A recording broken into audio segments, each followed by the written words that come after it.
Welcome one, welcome all to episode 235 of the Xbox Expansion Pass, recorded on Saturday, July 20th, 2024. I'm your host, Luke Lohr, the InsipidGhost. Today, not joined by our intrepid captain as he is on vacation, but we are happy to be joined and privileged to be joined by Mr. Keith Mitchell, the editor-in-chief of The Outer Haven, here to chat about the cancellation of the Halo TV series, as well as the FTC button heads once again with Microsoft. Keith, how are you, man? Man, I'm doing great on another fantastic Saturday. I'm alive. It's not 90 plus degrees outside, and I'm doing what I love to do. I'm playing games and talking to people about games. So, hey, the only thing that can make it better is if I win $1 million. If you win $1 million, I'm just gonna be happy for you. I'm not gonna be jealous. I'm not gonna be envious or any of those things. But if you do win $1 million, don't forget, don't forget all the people, right? Oh man, I plan on helping everybody. Trust me. Well, it is good to have you here. Some people may not know you. You and I had a chance to meet while we were at Summer Game Fest, and we got to actually chat at Playdays, which was really cool, fun media event where we got to walk around, meet developers, see games kind of cordoned off from I guess general public, for lack of a better term, which is a fun time for us, I suppose, just to like feel cool amongst some of the bigger guys and bump shoulders. But I got to know your content in the last 2 or 3 months. It was just prior to Summer Game Fest that I was introduced to you. The algorithm saw fit to link us, which I am eternally grateful for, and I've really enjoyed The Outer Haven. Would you let people know a bit about yourself and what The Outer Haven is and your goals with it? Sure. Well, my name is Keith Mitchell. You guys may or may not know me as Shadow Haxer. I had my humble beginnings with internet about 30 years ago. The hair shows I am what they call an old head, but that's okay. IT professional by trade, but I love gaming. I love technology. I love the mixing of the two. The first couple years of my life on the internet, I did nothing but run game servers for people like Unreal Tournament, Quake. Ran a website for map design for people back in the day. Stopped that. Went on to make my own gaming music website. Some people again may know this site, shadowhaxer.net. I took this down to start working on The Outer Haven, which is a gaming and geek culture website where myself and a few of my friends and random people on the internet come together and we talk about games and news and videos and really cool stuff. It's like if all your friends got together and it's like, hey, let's do something really cool. That's what The Outer Haven is all about. We're not about being stressful about every bit of news that comes out. We talk about stuff that we think is important. We also strive to put information out there like editorials or our podcast where we give the world a piece of our mind and how we feel about things and not towing the corporate line of saying what you're supposed to say and doing what you're supposed to do, because we don't believe in that. We're brutally honest about things. If we like stuff, we'll tell you. If we don't like stuff, we tell you.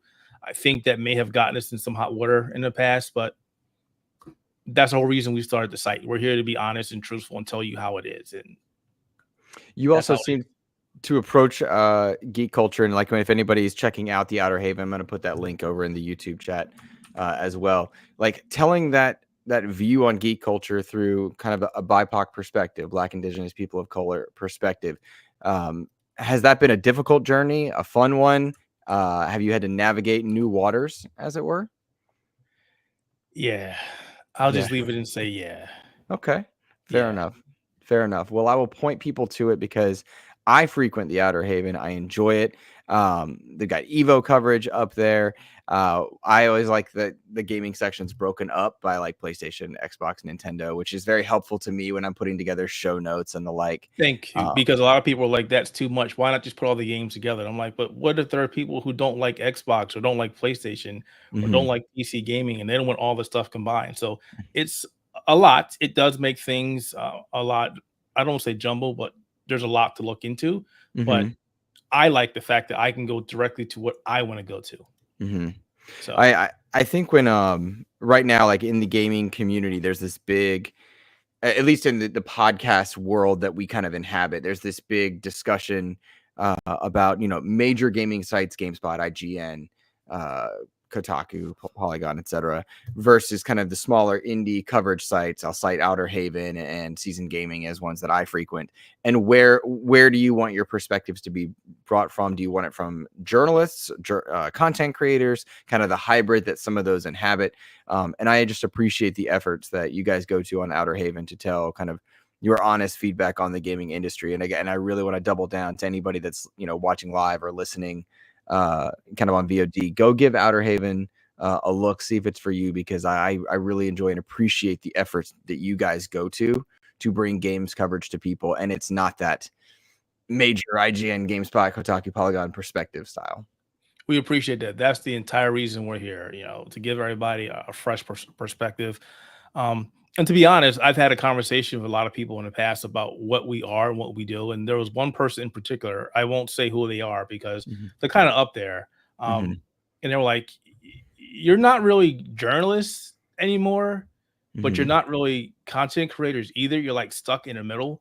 And that's like, you're right, because we do this on the Outer Haven, but we also do videos and we stream. And it's like, so somebody needs to come up with a new word for people that do that, because Seasoned Gaming is the same way. LV1 Gaming is the same way. Hey, Pro Players the same way. We're in between two conventional terminologies. Sure, absolutely. That's not what we are anymore. We do more than that. I know exactly what you mean, because I inhabit kind of that same space when I do developer interviews, which have slowed down in a recent bit just to avoid burnout. But like, it's the same way. Like, I'm not a journalist, right? But I enjoy approaching things from that perspective. Exactly. But I inhabit a different space. And I'll give a shout out to the people watching right now. RSJ fan in the house, good to see you. X Bacon Gaming, good to see you. Rick Davis, good to see you, my friend. Neo Prime 33 hanging out with us and checking out the Outer Haven right now, which is awesome. As is the Nerd Chat, who is mowing his lawn right now. What's up, Jose? I hope you're doing well. But is planning to check out your content as well. Very cool to see you guys here in chat today. Good to see you, Suddy, as well. Suddy back home after another stint in the hospital. It's good to see you, buddy.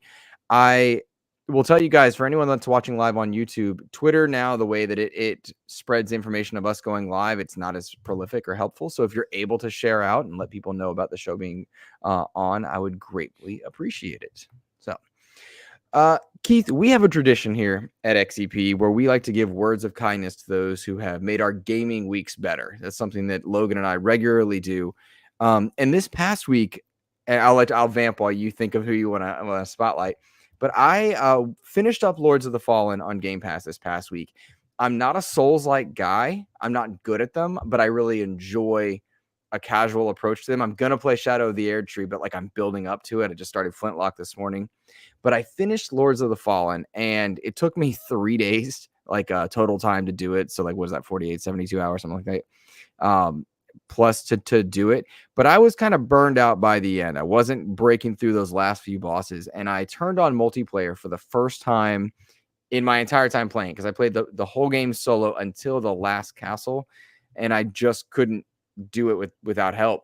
Turned on multiplayer, and a player on Xbox Live, Tricks PDA Golden on Xbox Live, and I really want to shout them out because they took me in, helped me beat some bosses, guided me through the castle, and then when we had like a connection drop, was patient enough to relink with me. It took like 15 minutes because the servers were being strange.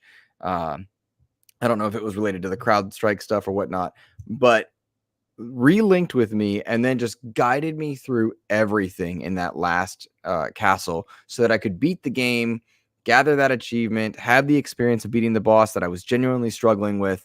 And it was just really cool because it felt like that old Xbox Live from the 360 days of making friends with somebody online where it wasn't hostile. And Tricks Golden, I really appreciate you. I told them that I would be giving them a shout out on the podcast. I don't know if they ever chose to, but really helped me have that final feeling of enjoying a game, because Lords of the Fallen, I really enjoyed it despite some serious performance issues. Really liked it. And I think it would have been soured had I not had the help of Tricks Golden. So shout out to them. They really made my gaming week better in a lot of ways. So I appreciate them. Keith, how about you, man? Any words of kindness you want to throw around for this week? Sure. But before I do that, I want to just jump on what you just said. I love the fact that the Souls-like community has gotten a lot better in helping people, and I love the fact that co-op is becoming more and more commonplace. Back in the day, we had Demon Souls, there was co-op, but people mainly did it for PvP. Dark Souls, same thing. But the community has slowly changed over time where people are willing to log in and run people through instances. I do the same thing on the PC and on the PlayStation. I'm doing it right now for friend on the PC. I've beaten the game uh, Elden Ring multiple times and the DLC twice now, but I started another character and I'm running him through the game. That said, I love the fact that Lords of the Fallen has a great co-op system. I hate the fact that Elden Ring's co-op is very lacking, but I'm not gonna go into that here right now. But I love the fact that there are people out there doing this. It shows that the gaming community has matured and we are moving away from that toxic community that we used to be. I want to say maybe stemming from around the Xbox 360 era and went forward. You play Gears of War, you know what I'm talking about. You know exactly what I'm talking about. Yep. As for words of kindness, honestly, a lot of people. More than anything, I want to give a kind word out to all the. Oh, it looks like my camera society wants to go weird. Hey, look at that. You're like in motion. That was crazy. I'm using the AI camera, and it's like, where are you? Like, I'm right here. I didn't move. Interesting. Okay. I want to give a shout out to all the independent gaming journalists out there and people who run websites like our own, because I know the grind is hard, but keep it up. I know people don't get kind words all the time, but just keep doing your thing. I want to give a kind word out to Baron from LV1 Gaming. You met him at Summer Game Fest. Dude's amazing. Honestly, he is helping me get out of my introvert shell. I am an introvert by nature. So when I go to gaming events, I just go to what I'm supposed to go do, and then I leave. But he is like, no, we're not doing this. We're going to show you this. We're going to talk to this person. We're going to talk to that person. We're going to go do this. And he has shown me so much that I didn't know. And the fact that I was really hurting myself because I wasn't networking as much as I should have. And he's just an all-around amazing guy. He's a freaking amazing guy. So definitely check out Baron at LV1 Gaming. Fantastic guy. He's gonna have a big hit after hearing this. So. He's done the same for me. He's and Lord Cog. Yeah, because I like you, I'm an introvert, and it's tough. Like it's easy for me to be in front of camera. It's not easy for me to be in a crowd.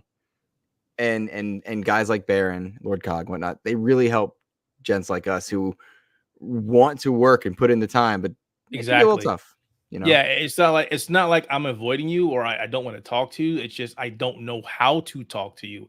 Despite the fact that I'm 47 years old, I don't know how to do it.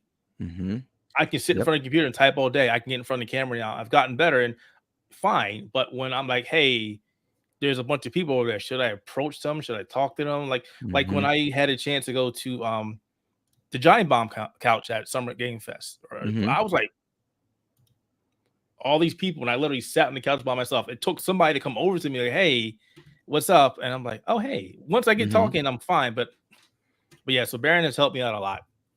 That's good to hear, man. That's good to hear. Shout out to Baron. Level 1 Gaming too. Fun content. And they give David a hard time every week. And I think it's that's Fame for anyone that doesn't know. They give him a hard time every week. I think Fame, he's taking the kids to the water park today. So I'm sure he's having a blast there. Having a good old time beating that heat. So Rick Davis in chat dropping in some love. He says, I want to give a word of kindness to Luke and Logan. Without you guys doing the community episode, I never would have tried this, and I quite enjoy doing it with Clint. Thank you guys so much.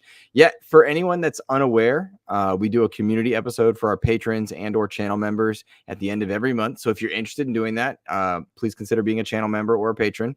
And yeah, we do our community episode, and I've gotten a chance to know people in our community, Keith, that I don't think I would have known past the typing, right? But getting to jump in voice chat, play games with people, but also have those face-to-face digitally conversations with Rick Davis, and then seeing him and our another amazing community member, Clint Coombs, hook up and do their own podcast now is awesome. It pops into my Spotify feed, and I actually listen to more podcasts during the school year than when I'm on summer break. I don't know why that is, but just it's how it works out.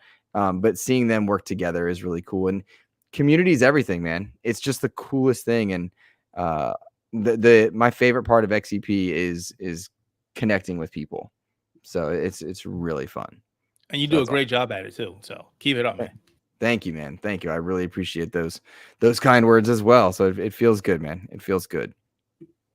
Well, Keith, we got a lot to talk about this week, and I'm excited because these kind of summer weeks let me play a lot of games, but then when there is news popping, there's kind of a nice little intermixing there. This past week, we saw news that the Halo TV show is being canceled, and I feel kind of two ways about it. I'm actually very glad that it has been canceled so we can start fresh, start anew, because I've seen the quality of shows like The Last of Us and Fallout just do tremendous things for the games and the franchises that they inhabit.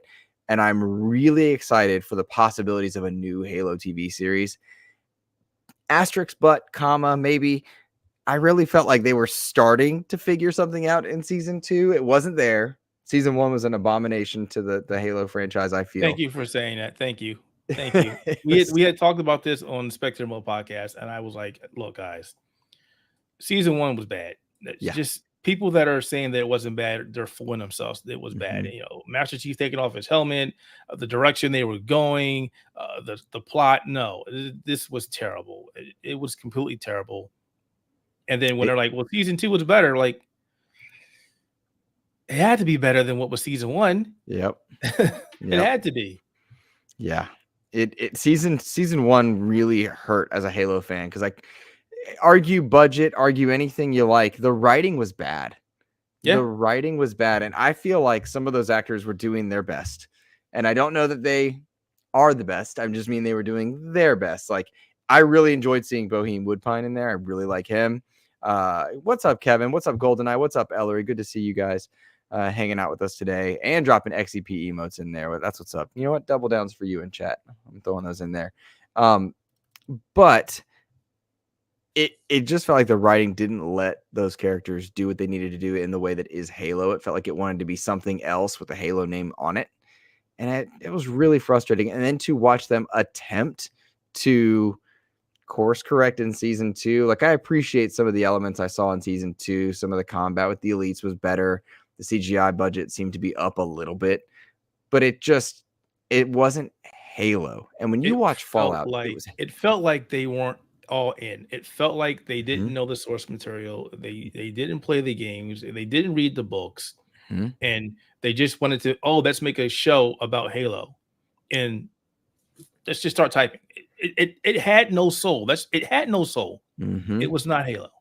It was so frustrating. Like, it tried to be something. It wanted to be something else with the Halo name on it. When you look at Fallout and Last of Us, and those are the two kind of big ones, but also I think Arcane and others, like, they knew their source material. They spoke to their fans and then brought and created fans in. Fallout is I would say has eclipsed The Last of Us. Fallout is the premier show. If you say, hey, check out the show, it's based on the game. Fallout. Watch Fallout. Yeah. No, live action. Yes. If you say animated, I would say, okay, go watch our what was the Arcane name of the show? I'm slipping here. I felt like it was Arcane. Was it called Arcane? I think it was Arcane and Castlevania. Yep. And then there is I never watched it, but I know that the Cyberpunk show was well received as well. Yes. Is that right? Yeah. Yes. Edge Runners. Yeah. Yes. So when they stick to source material and do it right, I really feel like you got a good opportunity to make something special. And like, what the coolest part about Fallout to me was that my wife could watch it and enjoy it. And it was still quirky, crazy enough to be a video game show, but it was just that level quality. And I really look at the Amazon Fire Stick deal that Xbox cut, and like, they're moving towards a future where, hey, I watch this show and like it. I take 1 click, 2 clicks, now I'm playing the game. And I think that's the future they're trying to achieve. If anything, they capitalize off the franchise, because people that watched Fallout were like, this is a game. Can I go play this game now? Where's this game at? I had so many people ask me, so what is it, Fallout? What is it? What is it based on? Like, it's a game, guys. It's literally a game. And what you said about your wife watched it, my wife watched it. We went and watched it twice. Nice. And she was like, wow, this is cool. And I'm like, it's a game. And then my son came in, and he's a Fallout fan. And he started going, I don't like this because of this. I don't like this and this, but this is pretty cool because of this. And he's criticizing, but he's watching it. And it's like, wow, they did a great job with this. Fantastic job. I can't wait for season 2. Let's go. Bring it on. Very much so. I'm right in there with you. And Rick Davis in chat kind of appropriately saying that like Fallout is his favorite personal game related show, and all the shows he's watched, it's pretty easily his favorite game series. And he makes a point in a similar statement.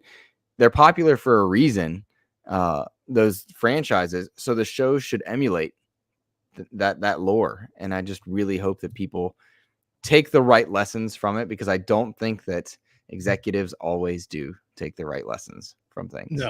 No, they don't. It takes a special kind of person to come together and say, we want to approach the game based off of the game universe versus what they did with Halo, and go, all right, we just want to use the name and do something weird. Now, to be honest, I'm very partial of Halo. I kind of wanted the show to be all based off of ODST, which is one of my favorite Halo games of all time. Ooh. But it's all about Master Chief, so can't get away from it.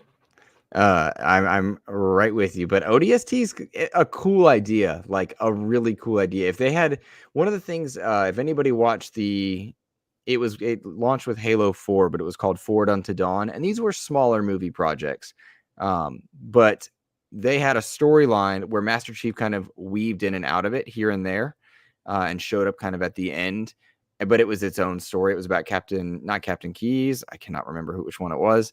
But when he was at the academy, that was a cool way to showcase Chief, but really tell a Halo story. Admittedly low budget, and I wonder if maybe they don't do something like that to go forward. I did see, and I spit take laughed at this, and you tell me if I'm being too cynical, but that like somebody had put out into the ether that Christopher Nolan wanted to make a Halo trilogy based on the original games, and I spit my drink laughing at that. I was like, not a chance. Not going to happen. Is that happening? Who in their right mind would just arbitrarily be like, yeah, Chris Nolan, that's definitely what's happening? It's like, I don't think so. No, not happening. Nope. But I do have hopes that Amazon and Halo as a franchise link up somehow because of the treatment they gave Fallout. I think that has a strong possibility.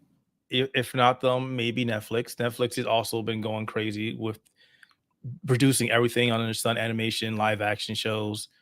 And maybe Fallout is taking a lot of Amazon's time and effort, but that's not right Netflix out of the picture. I wonder about that because they're working with Gears of War, yes? But maybe we haven't seen anything. I don't think I've seen anything official about that. Mm-hmm.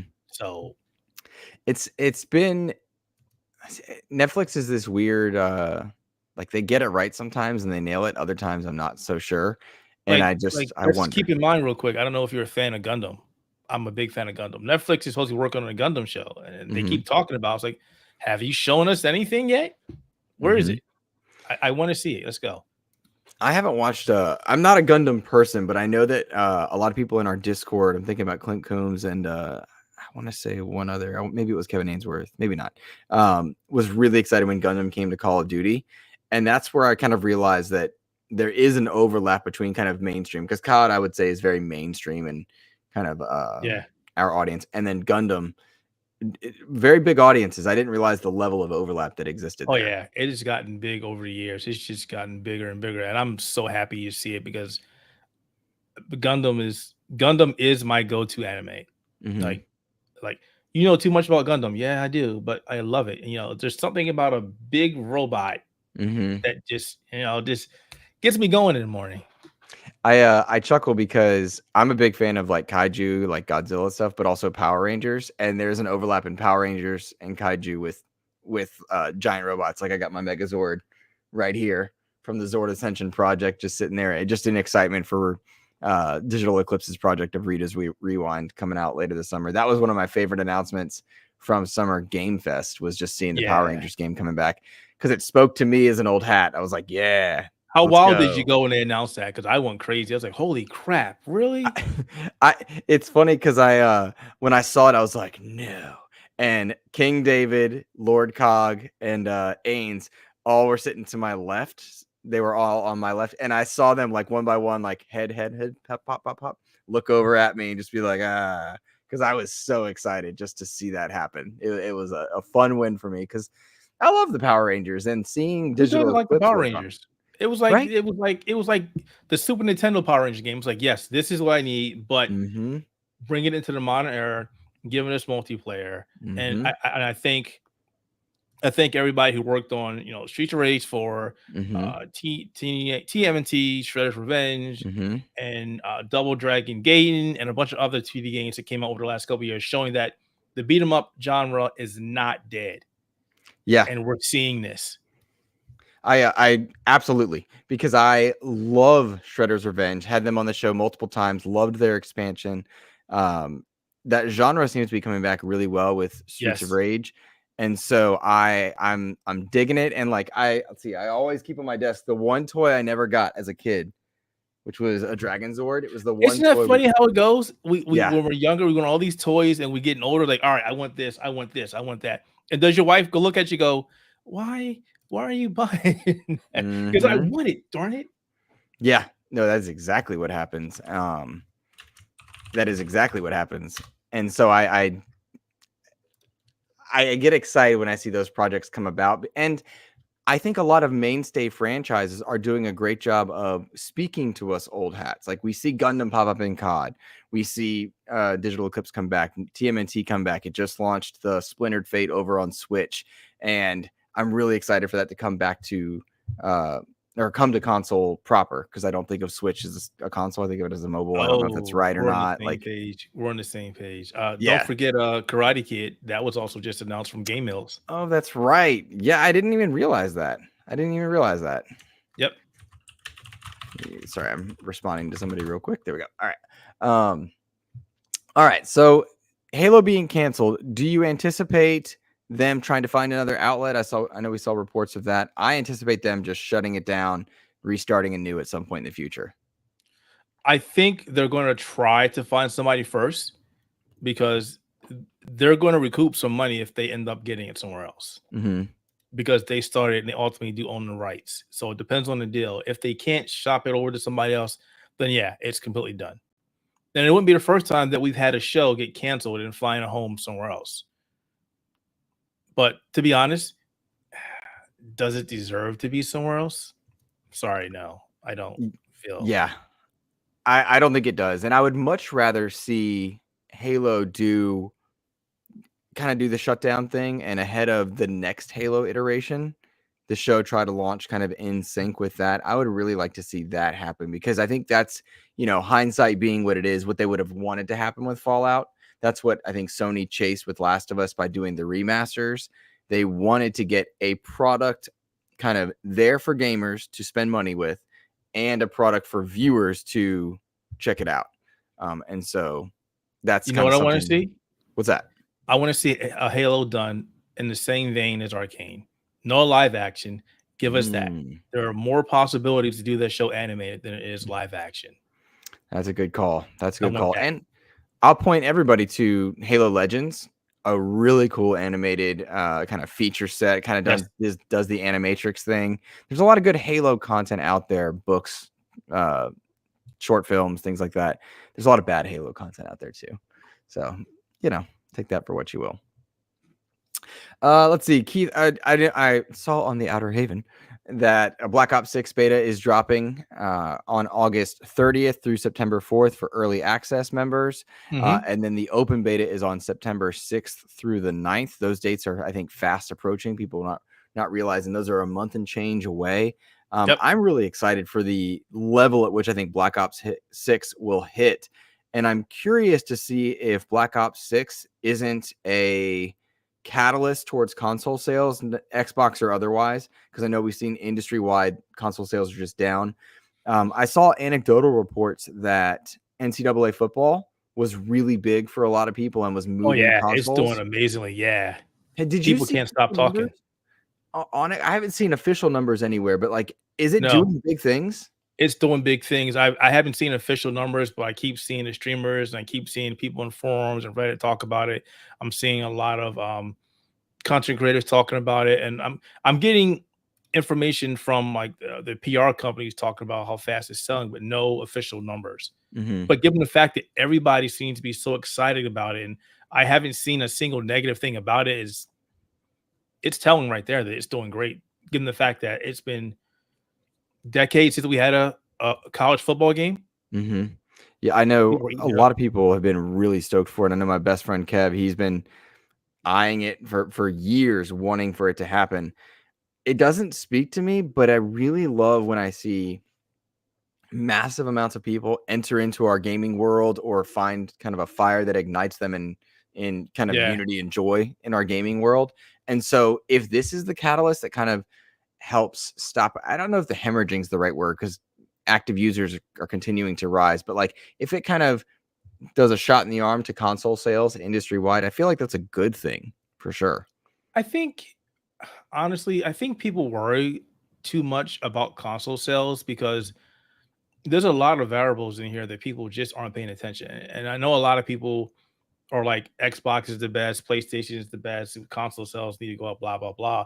But we forget a lot of things. You know, people can't afford consoles. People get tired of consoles. People are shifting their interest over other things. There's PC gaming, there's mobile gaming, not just phones, but handheld devices, Steam Deck, ROG Ally. Those are taking a lot of people's attention. So sales of consoles aren't the end all be all. It's kind of what Microsoft is looking at with like Game Pass and what PlayStation is doing now and the subscription services. Those are becoming the future. And I hate saying this, really, I really hate saying this because I'm an old head. I grew up on the console. So that's fast approaching. And think about what just happened the last week. Game Pass is on Fire TV sticks now. And if you have a decent connection, it does a great job. Yes, Xbox Cloud needs to be a bit better, but given what it is, because I tested it out on both the Fire TV sticks, it works well.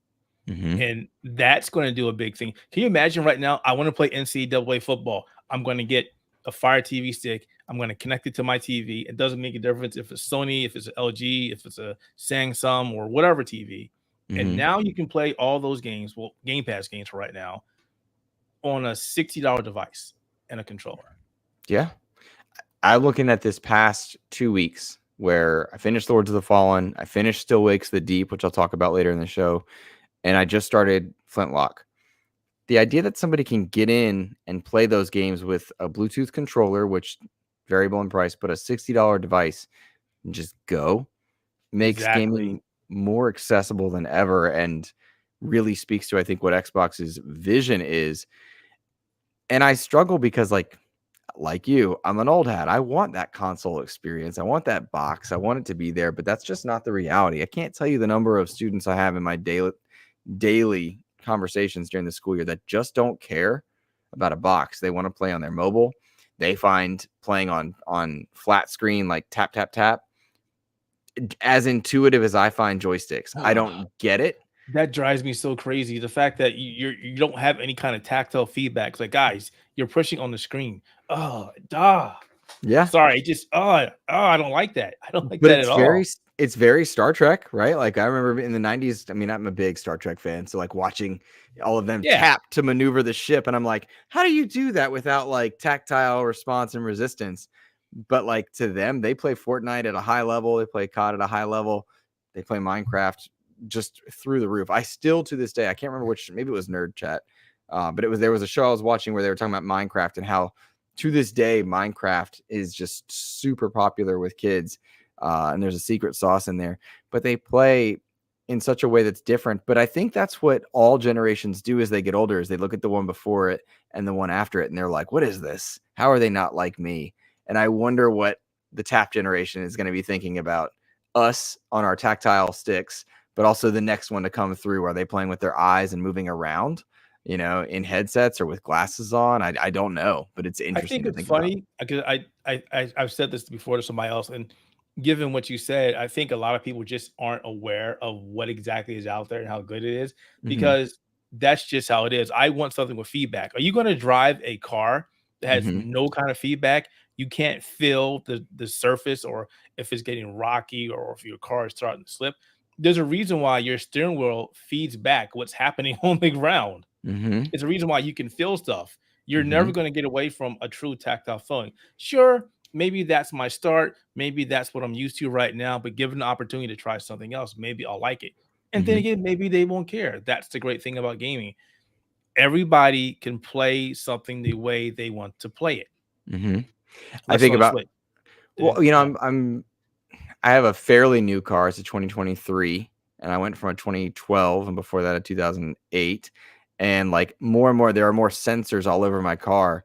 And my first car I drove, I was mirrors, everything, turning my head and whatnot. Now, like, I'm relying on lazy. lights and sensors and cameras, and it's like, how strange and how quickly I adapted to that. And I wonder if Did that's you not give what's it up? happening. Did you give up? Are you still looking at your review mirrors every so often now? Have you given up? See, you'll never live that down. I do the same thing in my car. And even though the sensor's like, hey, there's somebody next to you, I'm like, yep, I need to see. You're telling me there's somebody next to me. Is it like, are they this close? Are they this close? How close are they? You're not telling me exactly. Yeah, no, you're absolutely right. Shout out to Silken It in the chat, saying, my hands are too big to play on a phone. How do you see anything? Yep, absolutely. You get a bigger phone. What? You don't have a bigger phone? That's what they'll tell you. That's what they would tell you. Yeah, and I have a Pixel 8 Pro. Love it. Love it. And I game on it regularly. I do mobile games and I do xCloud. But there are some games that it's too hard to see what's going on there. And I guess I'm just, I guess I'm just an old hat. Shout out to Ellery saying, perhaps it's the FOMO effect. Everyone is playing on their phone and I don't want to be left out, said any school-age kid. Could be that, because I will tell you, working in middle school, like those kids, like their time of ascension, it's not a quinceañera, it's not being a teenager, it's not getting car keys, it's when they get their phone. Like, it's not the milestones, the rites of passage that we went through, that, I'm now a teenager, I'm 13, I've got my license, I can drive. No, it's when they get their phone more than anything, which is very, again, strange for me to look at, for sure. And you know what Rick Davis points out, that same mobile market, AAA games have failed miserably on the phones, like miserably, like only several thousand copies of the latest Resident Evil titles selling there. And that is to me very understandable. And it's funny to me that some were surprised on that one. The counterpoint being, perfect sense. Yeah, I don't think I would want to buy a la carte a AAA experience on a phone. You're not going to get the experience that you want if you buy a game that was not designed for the phone or a tablet in the first place. Apple Arcade is a perfect example. Most of the games on Apple Arcade have been meant for the Apple Arcade, and they've done a fantastic job. Then you take something like RE7, you can get it on pretty much Xbox, PlayStation, PC, and various other places already. And then you take that and you port that experience to the phone. Part of the game isn't just, I'm playing Resident Evil 7. It's the experience. How are you getting that experience? How are you getting the surround sound or the immersion? You're not getting that. You're just right. Yeah, that jump scare doesn't quite happen in Resident Evil 7. It's not there. You can't just take a game and throw it to a certain platform without going, wait, this doesn't make any sense. And yeah, Rick Davis says less than 2,000 copies. Yeah, they came out and said less than 2,000 copies. Not a lot. Bad. And now I will say, I don't mind playing a AAA experience on my phone via xCloud or whatnot, knowing that I can go back to console to have the Prime Premiere experience. But buying that game just to have on a phone, that's not going to happen for me. Like, do I mind going and grinding a few levels, Lords of the Fallen? No problem, as long as I can go back to my console.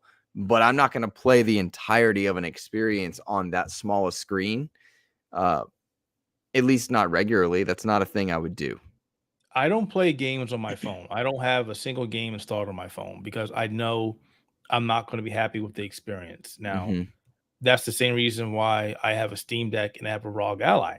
Specifically my ROG Ally. I take that with me pretty much anywhere I go. I take it because I can install Xbox on there. I can install whatever other game I want on there, and I just play it. And then when I'm done, like Lord of Fallen, I played a lot of Lord of Fallen on it. I played a lot of Elden Ring on it. I would sit in the front of the house or sit in the car when I'm at the store with somebody or just upstairs in the living room, and then I go back to my PC and all right, I'm picking it up from where I left off. That I can enjoy because again, the tactile controls, the immersion, you still get a decent amount of immersion in those things. On a phone, I just can't see it. Maybe it's just me. I can't see it. Again, I like it as a supplementary experience, not as a primary. I happen to have played Still Wakes the Deep all on my console, but that's a game where if I had started on console and then gone to mobile for a little bit, I don't think I would have lost much in my experience. But I would not want a world where I can only play it on that mobile space. It's just not a thing I would want. But again, there is a place for it. I genuinely wonder if we're not just old hats talking and I can't tell, right? Like that's the problem is like, I can't tell because I see the news of only 2,000 copies Resident Evil 7, but then we see the console market is shrinking and the PC and mobile market is rising. And it's like, I don't know where the line is. What's right? Well, I'll give you some vindication. My son doesn't like playing games on his phone either. Okay. It's just his Steam Deck. He used to play him on his phone, but now it's on his Steam Deck. Gotcha. Very cool. Very cool. Well, let me take a moment real quick and read off our patrons, our current patrons right now for XEP, who are doing a tremendous job at supporting our show. If you're supporting as a channel member, thank you so much. Your names have been scrolling underneath. And if you are going to patreon.com/Xbox Expansion Pass, I want to read your name now at the tier 2 and 3 levels because you guys are helping us keep the lights on and the content coming. So thank yous to Chris 1H1D, Nicholas Johnson, Ellery Woods Parker III, Rob Frawley II, Tao Zochi, Xbox Skittle, Randall Thor 19, Silkenet, Hafrican aka Charles Jones, Game Positive, Jampack Sam, Matt Valdez, Neo Prime 33, Rick Davis, Red Beast, Xbox Mike 29, the Lord Sir Master James Suddy, Brendan Myers aka the Winter Gamer, Sony's VP of Marketing Kevin Butler, Clint Coombs, DJ Hero, and Dano12. Thank you guys for supporting XEP over on Patreon. We very much appreciate you. And if you are watching and on YouTube right now and you're a channel member, we appreciate you as well. What's up, Cheeseworks? Good to see you in chat. Ellery says, having an 11 and 9-year-old, we are definitely old hats. Feels like it.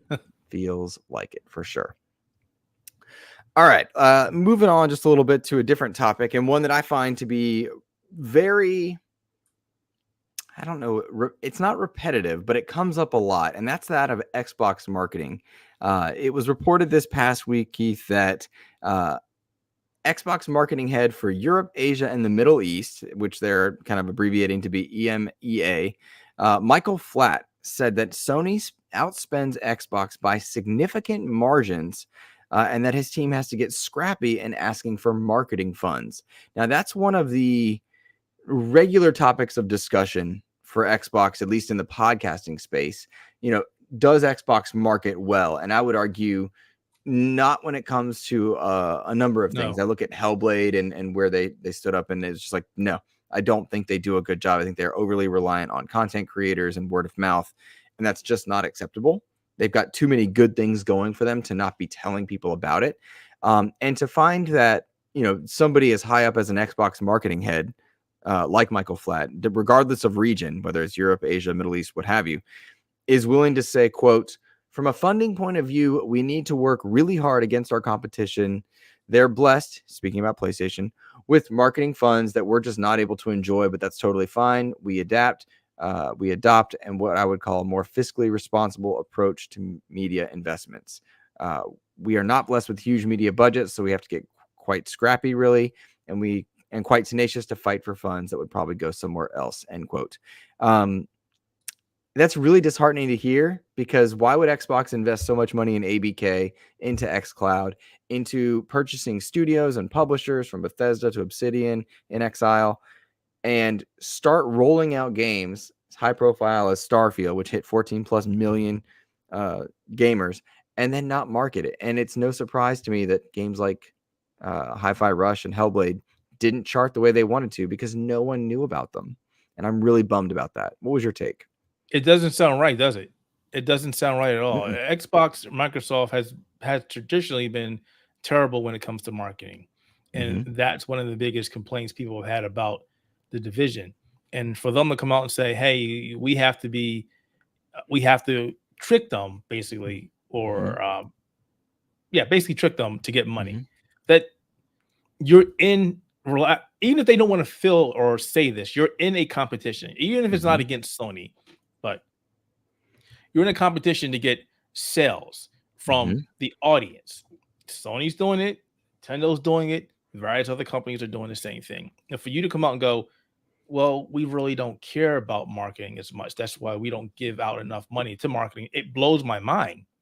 It kind of feels like that they don't care. That sounds like you're sabotaging yourself.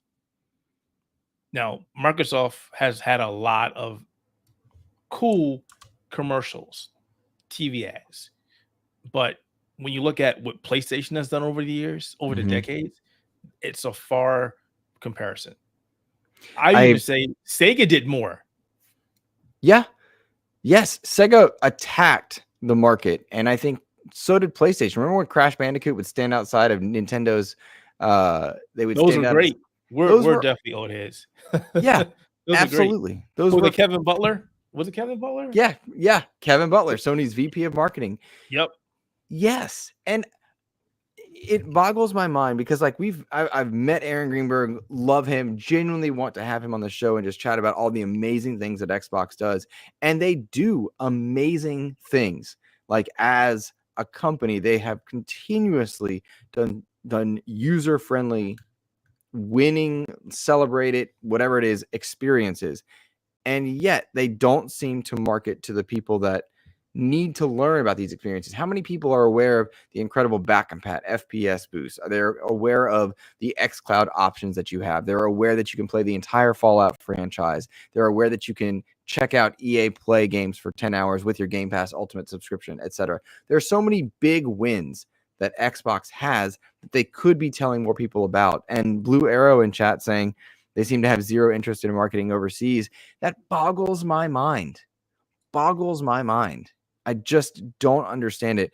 And Ellery saying, at this point, the lack of marketing seems like an intentional strategy. I could not agree with them more.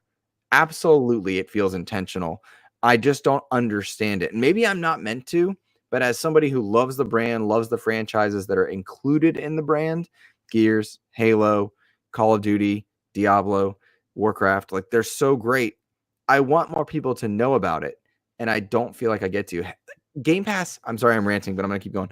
Game Pass crushed it this month in terms of the releases. You got Kunitsugami, you got Flintlock, you got Still Wakes the Deep, Lords of the Fallen, and God, I can't remember the other one that I wanted to like spotlight, but it just, the variety that's there is so good that even next to a $2 price increase, it's hard to argue its quality.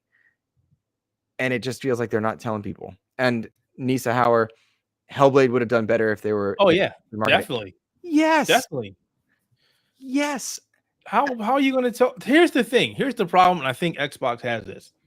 You, me, the people in chat, people on Twitter, various other places on the internet. We are in tune to what is happening. Yeah. Average person at home who doesn't really care much about gaming but has children, they have no idea. They don't know what's going on. They don't know that this new game is coming out. If you don't put it in front of your face, how am I going to know about it? And that is their problem. Even the Accolade trailers. Hey, this game did amazing. Sony's great for them. Xbox does nothing. Literally nothing. You go into a store, there is no Xbox marketing. And if it's a strategy, I don't know what kind of strategy it is, because it's not a strategy I've ever heard of. Fully agree. What's up? It's Timmy in chat. Good to see you. Silken it saying magical delicacy for Game Pass. So this past week I turned on my Xbox, and I've been a Game Pass user since they announced it, right? I think I was in the audience. This was in 2019 for E3 at the time. And they were like, hey, for just $1, you can roll over from Xbox Live into Game Pass. I've been a Game Pass member since then. And when I think about how much Game Pass has given me, it's amazing. But for the first time, I think it was a year or so ago, they started putting out, like, if you're a Game Pass member, here's an ad for the next first party game. Okay, cool. Then when they just about completed the Activision acquisition, an ad for Game Pass popped up when I turned on my Xbox. For Call of Duty popped up when I turned on my Xbox. And then this past week, for the first time ever, an ad for a sale popped up, and I put it out on socials, and I don't know if people saw it, didn't. Some people got it, some people didn't. But they're marketing to me games that are on sale in Game Pass in the Ultimate Game Sale, which is a great sale, and I hope you guys check it out because there was some good stuff there. But like, I'm already a customer. You need to acquire more users. Market to them. Like, you don't need to market to me. I'm in tune. I'm there. Market to the ones that don't know about Hellblade. Like, if Hellblade was or wasn't God of War, right? Like, whether you wanted it to be or not, it's an incredible experience. If you marketed like a new style of combat walking sim, or it chose the wording on spot, like the best graphics ever to date in this modern combat walking sim, or something like that, and just made that your pitch, how many people would have been like, all right, I know what it is, I'm going to check it out. I look at Concord, quality or not, that's not the debate. No one knows what kind of game it is from Concord. Nobody understands it, and they see it, a splash screen or whatnot, and they just make assumptions. You got to tell people what something is in order to get them excited for it. I'm sorry, I ranted. No, check this out. No, I agree. You're supposed to rant. When you're passionate about something, you rant. You tell everybody. So never stop ranting. 2 words. Elden Ring. Was everywhere. People who didn't ever play a Souls-like game in their entire life bought Elden Ring. The marketing did its job. Yes, the marketing did its job. They talked about, what was it? Not, I want to say J.R. Tolkien. That's totally not right. Game of Thrones guy. Whoever he is.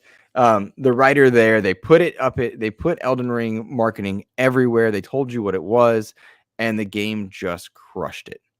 It's not enough. You didn't really see much of George. You're talking about George R. Martin. You didn't see much of his stuff in the game, but you really didn't.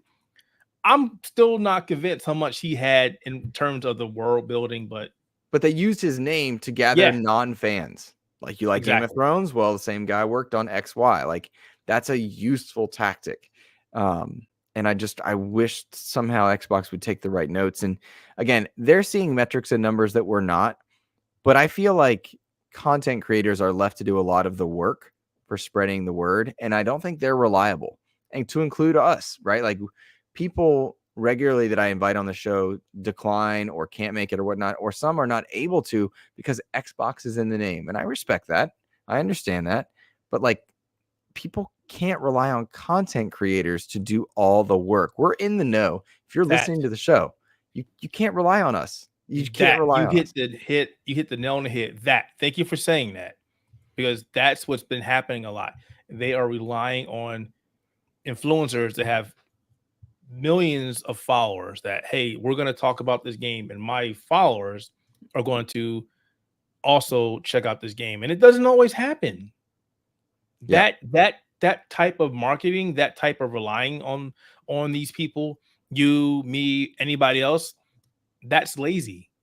Don't do that. Yeah, it very much is. It very much is. And like, how quickly a content creator can turn on a topic, those are unknown variables. But a commercial that you've pre-filmed, you've got ready to go, that's talking to the right people, and like, you don't have to have an Xbox to play Xbox, is a fair marketing message. But you got to talk games, right? Like, you could have crushed it with Hellblade. The game has immaculate sound design, incredible voice acting, and incredible visuals. And if that's what you spotlighted and told people that, hey, this isn't God of War, this isn't a long 50-hour game, but you let them know what they'd be getting, I venture to say you would have had better sales and better word of mouth, right? Yeah, I agree. Like, I really do, because when you let people know what they're getting, they go in with appropriate responsive expectations. And I don't think it's enough in a modern era to be a good game, and that's what sells. I just don't think a good game is what gets the job done. You have to have a good game. You have to have name panache. You have to have clout within a community. Very few games break through on gameplay alone. And I do think that's not fair, but it is the reality. And that's a bummer. That is the YouTube thumbnail. Yeah. Game. Yeah. In a nutshell. You're absolutely right. Like, even in making the thumbnail for this particular show, if you're watching live, you're probably a fan of the show. And if you're just finding us, fantastic, amazing, welcome. But if you found the show via the thumbnail, it literally says Xbox not in red, marketing in Europe, ? And like that's not quite the Phil Spencer shocked face, or not quite a me going, oh my gosh. But like, that's the game that every content creator has to navigate. And that's not necessarily healthy for content as well, right? I lament it, but it is a reality. Like, when I see the top shows to the smallest creators trying to figure out the formula, that means they're focusing on something other than just their conversation. Yes. Right or wrong, that's the reality they have to inhabit to survive. So too does Xbox and its marketing. They've got to figure out, it can't just be about gameplay. They've got to find a way to talk to new people, new audiences. So that's my take. And I want to strongly feel You're right. You're right on the topic. You hit the nail on the head. You're absolutely correct. Yep. Let's drop in Rick Davis's comment. I will say one thing: while this is no excuse at all, Xbox really dropped the ball in Europe with the red ring of death. I'm not sure they'll ever recover from that. I don't know if this is the result of that or what. That's a fair question to ask, because it's old hats that have money that buy consoles, right? And maybe they did burn a bridge there. I would argue that relationships with FIFA also made a big difference, at least from my time when I was working more as a proper journalist and working and covering FIFA. They had a lot to do with marketing over there, and PlayStation had a lot to do with FIFA marketing. In Europe, maybe that's part of it. But in general, like, if Michael Flatt's coming out as the Xbox marketing head and saying we have no money to market, there's definitely a problem. Definitely a problem. If somebody from Microsoft came out and told me we have no money to market, and I go, "What?" You're constantly switching between the first and second richest technology company in the entire world, where you're making millions upon millions of dollars every single day. What? Yeah. Problem. What? Problem. Big problem. Big problem. I don't know. It's a strange reality.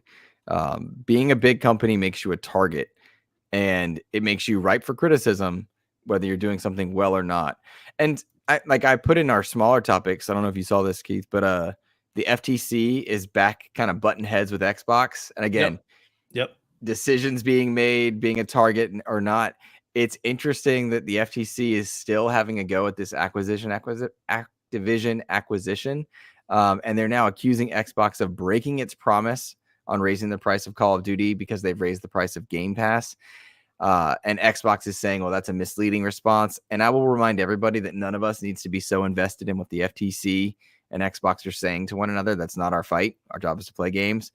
But it is really funny to see these two butting heads regularly over any and everything. It's just a nonstop thing. I think this one is dumb because they're just somebody is really gunning for Xbox and FTC and on this topic. But there's also the other topic that FTC is saying that they're the Game Pass changes, the tiers, and the degradation. I will give them that. I'm not a fan of the recent changes. Nope. I don't like it. And the fact that you're offering one for $15 that is gimped, where Ultimate is what? What is Ultimate now? 19? Ultimate's now $20. Yeah, $19.99, $20. That is the best deal. Hands down. Best deal. Hands down. It's the price increases, while small, are death by 1,000 cuts. And again, bad marketing. Like, overcomplicated in the tier system between Game Pass for console, PC, core, Ultimate. Overcomplicated. You're nickel and diming people that are already your customers as opposed to doing something to bring new people in. And you're doing it ahead of your big content drops that would have brought more people in. And again, on the one hand, like, they're looking at numbers and spreadsheets, and I appreciate that. But I don't feel like it's consumer friendly. And Xbox has been the consumer friendly brand for years. They've also been in third place for years. I don't know where the future holds, but like, if they keep doing this, like, I'm out, even though I'm enjoying Game Pass to the nth degree. My backlog is not so small that I can't take a break. Like, I unsubscribed from Peacock recently. on account of the fact that they're raising their prices, and I just don't use the service enough. And I think that's just the reality of it. I will unsubscribe from things if I'm not getting my value, and I think people are doing that from a number of places. The only complaint I see people backing out of Game Pass is that they don't have the time to play the immense variety, or they were subscribed for first-party content, and that hasn't happened yet. Both are valid. Both are valid concerns. But yeah, when I see the FTC going at them again, I'm just like, oh boy. Once you have something better to do, yeah, do something that actually needs to be done. There's a lot that needs to be done, but I am finding with every step in my gaming interests, I have less interest in kind of the political world in the United States, because it's just mud throwing everywhere. Can I just get a mute on everything that is political in this country right now? Please. It's a lot. It's a lot. It is a lot to deal with. Too much. All right, so let's see. I wanted to spotlight the Xbox Ultimate Game Sale. I know we talked about that kind of earlier. I saw that weird pop-up coming in. When I turned on my Xbox. Not everybody got that, but I did, which I thought was interesting. That said, I love these Ultimate Game Sales because it lets people pick up games nickels, dimes on a dollar. I don't know what the phrase is, but there's a lot of really good sales going. I linked it in our notes. Pure Xbox did a good breakdown from stuff in there. Alan Wake 2, a game that I think is criminally underplayed, less than $40, which is awesome. The Mafia trilogy is $15, which I think is a great price. There's a number of other things. If you don't like buying, or if you're not subscribed to Game Pass, there are a number of first-party titles that are on sale in there. Hi-Fi Rush is at $18, which is a great experience there. There's a lot of good stuff in this sale. Just hundreds of games that are in there. And I'm curious if anybody in chat, if you've bought anything, drop in there what you have picked up, because I'm curious if there's something I haven't checked out. A lot of people are pointing to Samurai Showdown, that remake, it being under $10. Dope. Very cool. Keith, did you see the sale? Or have you gone into it? Or did you pick up anything? No, I'm sorry. You're a Steam guy, right? No, it's not that. I have everything. It's just my backlog. Yeah. My backlog is too big. It's just too big. It's just like even on Steam, when they have the Steam sales, I go, nope, I'm not buying anything. I got too many games. No. Ellery saying I hold back on No Man's Skies. No, get it. It is phenomenal now. It is one of the best games of the generation. Now that they fixed everything wrong with the game. They just put out that new Worlds update too that looks beautiful. Get it. Get No Man's Skies. Do not hold back. Get it. Yeah. Interesting. Nisa Hauer saying that she reordered Stalker 2, but might not play it, but are supporting the devs. That's interesting that you're not going to play it, but you're willing to support the dev.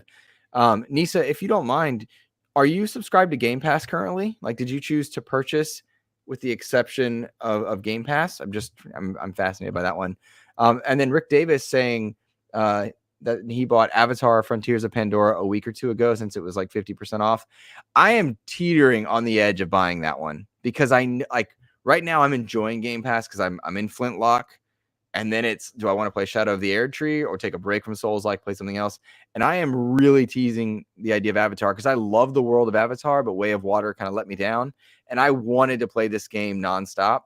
And they just did their season expansion, and Ellery and several people in our Discord have been playing it.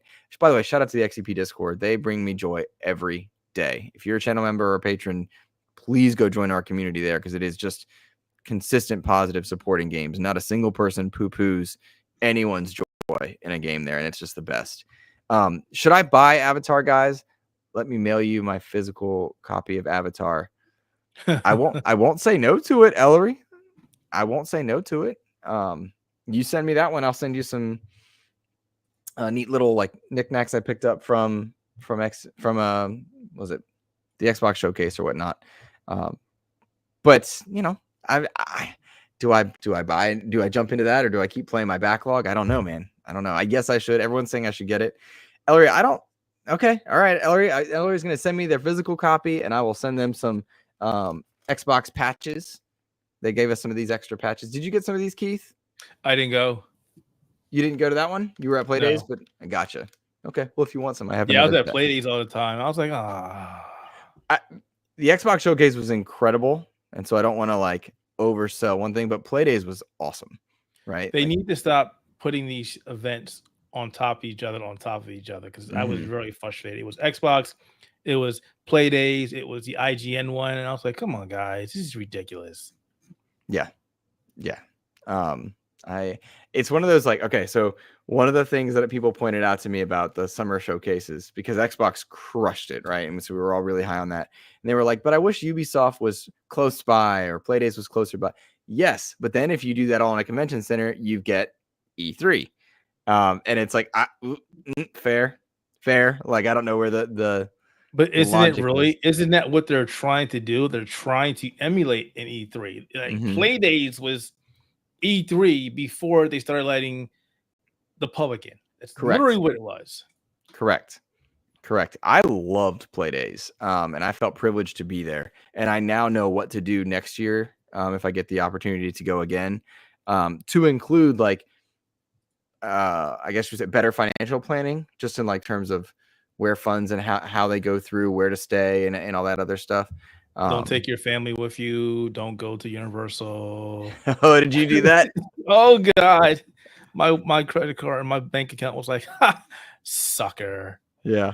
Shout out to Rick Davis throwing some Logan emojis into chat in honor of Logan not being here. I should say, for anyone that doesn't know, if you're listening to the show, I should have mentioned this earlier. I said he was on vacation. He is at Sea of Thieves Fest, which is really good for him, because if you guys have been following Logan's story, he's been not in a great place, and he's gotten to take 2 vacations, one for his birthday, now for Sea of Thieves Fest. It seems like he's feeling healthy and doing well. So shout out to him. But so you took all your family there to that summer event. I had the best trip of my life. And part of me wishes my wife was there, but when I told her about everything, she's like, I'm glad I didn't go. And I was like, but you would have had fun. Like, you would have gone places. It goes along with that being the introvert. So when I go places, I usually want to have my wife with me, just because she's my anchor. She's my everything. Yeah.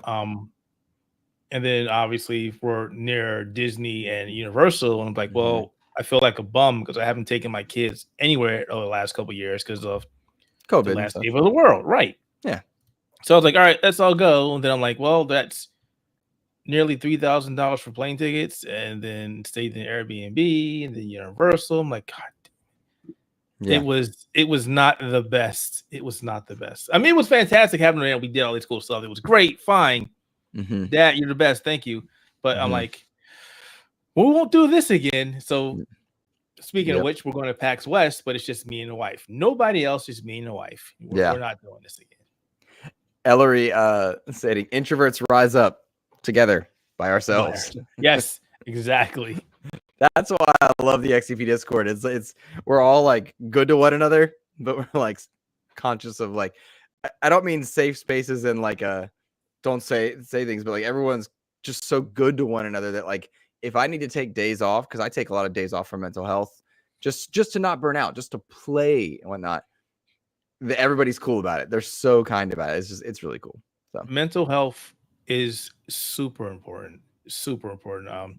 I don't want to drag on, but back in 2021, I lost my mother in May, and then in June of 2021, I lost my younger brother. So my mental health, I was done. I was literally done. I told my job I need off. I took off an entire month. I was broken. Right. Sure. And I never really paid attention much to my mental health before then, but after that, it's like, you know what? I'm not feeling so good. I'm taking off today, you know. And this is something that everybody who's in here needs to hear. If you work at a job and you have vacation days and you're not feeling well mentally, you're burnt out, you're stressed, do not be afraid to take that days off. That is why you have them. Take those days off, because there's nothing worse than being burnt out or hurt mentally and trying to push through something that you know you're not going to make it through. You're hurting yourself. That's good advice. That's good advice for work, for life. Yes. For gaming. Don't FOMO yourself into not enjoying a game, a movie, an experience just because others are. Take your time. I'm going to take a moment and spotlight Will Brokeboy Lewis, who not only gifted 5 XEP memberships, thank you, Will, but also dropped a $5 super chat. Thank you for being so generous. You're helping me get back to the Xbox Showcase next year. I appreciate you. Will says, GeForce Now is having a half off sale, so I got a 6-month sub yesterday. Incredible. But of course, I can't link my Xbox account because of all the stuff going on. I think he's referring to the CrowdStrike stuff where like worldwide a number of internet hosts were down and whatnot. I'd never heard of CrowdStrike until this past week, which was wild. But I'm sure it'll work out. And if GeForce Now is as good as I'm hearing, that's fantastic. Thank you for the $5 super chat. The hype, the support is just beyond appreciated. GeForce Now is amazing, man. If you haven't tried it, it's a tier above Xbox Cloud. And the great thing about that is you're able to play your Steam games, you're able to play various other games on there, and including Xbox games. Anything published by Microsoft Xbox that's on Steam is now on GeForce Now. Better resolution, better performance, and you can use it on pretty much everything. You use it on your Apple MacBooks and browsers. You can use it on your laptop. Like for me, it's really cool right now because I just got a Surface 7, which is one of the ARM powered laptops. So x86 stuff doesn't work exactly as it should, but they're working on that. So I can play that on there as well as playing Xbox Cloud games. Right, and I'm not missing the beat when I'm not on my computer. It's great. That is fantastic. A great service. That is fantastic to hear. And I heard they're linking up more. That's maybe not the right phrase, but like they're doing more with Xbox. GeForce Now is. I heard like some back end stuff is happening. Yeah.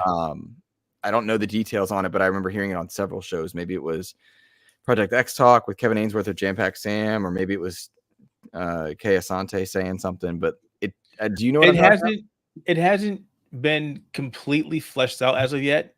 It's just more of a, hey, this is coming. You can see them. You can see the GeForce Now stuff on Xbox game pages. But imagine eventually that you'll be able to launch your games from Xbox on GeForce Now. I'm not exactly sure what exactly is happening. They haven't said this is what it is. Gotcha. Interesting. Well, I love the idea that, and we know that cloud gaming for games you own is on its way. I wonder if they're not just prepping for that. So fingers crossed that's kind of what GeForce Now is kind of working towards.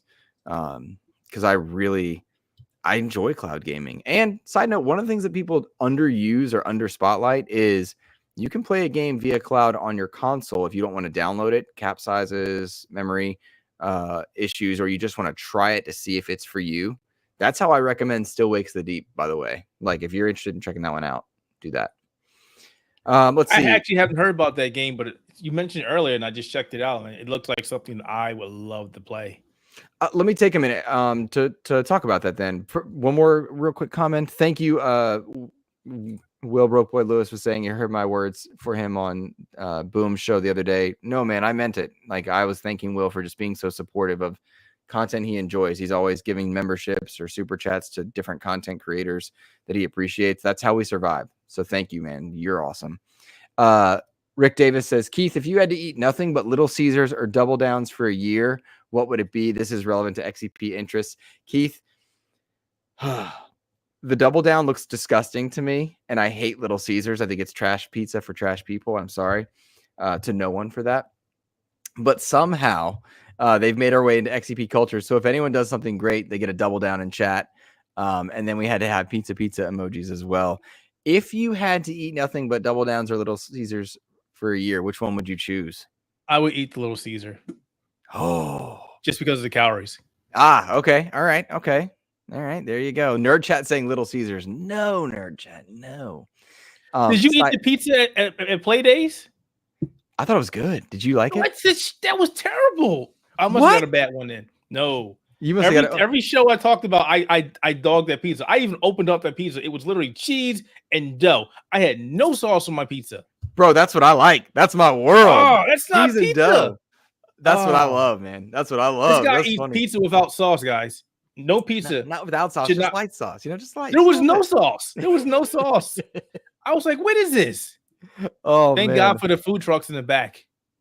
The food trucks in the back were great. I thought the food at Playdays was dope all around. There was a teriyaki salmon. I was like, teriyaki salmon, what? And I tried. I was like, oh my god, this is so good. So I was eating with Ainsley Bowden. We were back there eating, talking, like, it's lunch, so like devs are there, whatnot. Andrea Renee was there with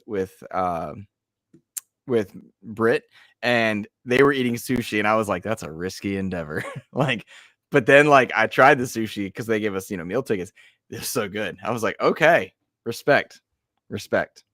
Yeah, I've been trying to find a teriyaki salmon place around here, and nobody does it. I say, all right, I guess I gotta make it myself. And as you can see, I've yet to do that because I'm not brave enough. Fair. No. X Bacon Gaming in chat, Little Caesars is awful. It is. Awful. I will agree. But when you give me two choices that are both bad, I'm gonna look at the nutrition value. Okay, that's fair. Split end David saying double down for him. Okay, there you go. Let's see. What was I gonna say? Oh, Still Wakes the Deep. This game is, it's very hard for me to talk about without accidentally hyping it up too much or sounding like I'm poo-pooing it everywhere. So the game nails atmosphere to no end. Like the atmosphere, you're on an oil rig in the 70s with a number of Scottish speaking people, and you can play the game in Old Gaelic, which is really crazy. I played it in English, and the voice actors were incredible. All the voice acting is top notch. The sound design and the visuals are all very good. The game ran pretty darn well for me, all things considered. And it's meant to be this horror walking sim. And it very much is a walking sim, right? Like you pushing forward, you occasionally have button inputs. It's pretty basic. But it wasn't scary, which is kind of a bummer. It's a horror game that's not scary. How does that work? It's again, it's strange. And the monsters are equated to The Thing, like the devs themselves equate it to The Thing, but it just doesn't stick the landing. And so I'm really glad I played it. Game Pass coming through. It's a shorter game, 6 to 8 hours. I'm glad I played it. Love the atmosphere, love the voice acting, the sound design, but it just doesn't get there where it needs to be. And I could see somebody playing it for a couple hours and then being like, all right, I've had my fill and I'm done, because I don't think anyone needs to finish it. If you would find it, enjoy it, but you're starting to wear out its welcome, then go ahead and stop. I don't think you're missing out on anything, because like I finished the game and I don't feel like I missed out. I'm sorry, I don't feel like I would have missed out, but I did enjoy it. And I recommend people try it to see if it's you. It's the Chinese Room is the studio. They've made Amnesia and a few other kind of horror-esque games. I like this one, Keith, but I'm glad it was Game Pass, and I feel like I could have played 4 hours instead of 8, and I would have still gotten my experience and been okay with it. Well, it's on Game Pass, so I'm going to give it a try, because I'm looking at it and it seems interesting. Because remember, a lot of people complained that God, what was that game? They complained it was another walking simulator. God, what is that Hellblade? game, chat? You're not talking about Hellblade, are you? No. God, what is a walking it? simulator? All right, chat, you do that. I'm going to read this incredible $10 super chat from Will Lewis. Oh my gosh. Will Broke Boy Lewis hooking us up. Says, Death Stranding. Sorry. Death Stranding.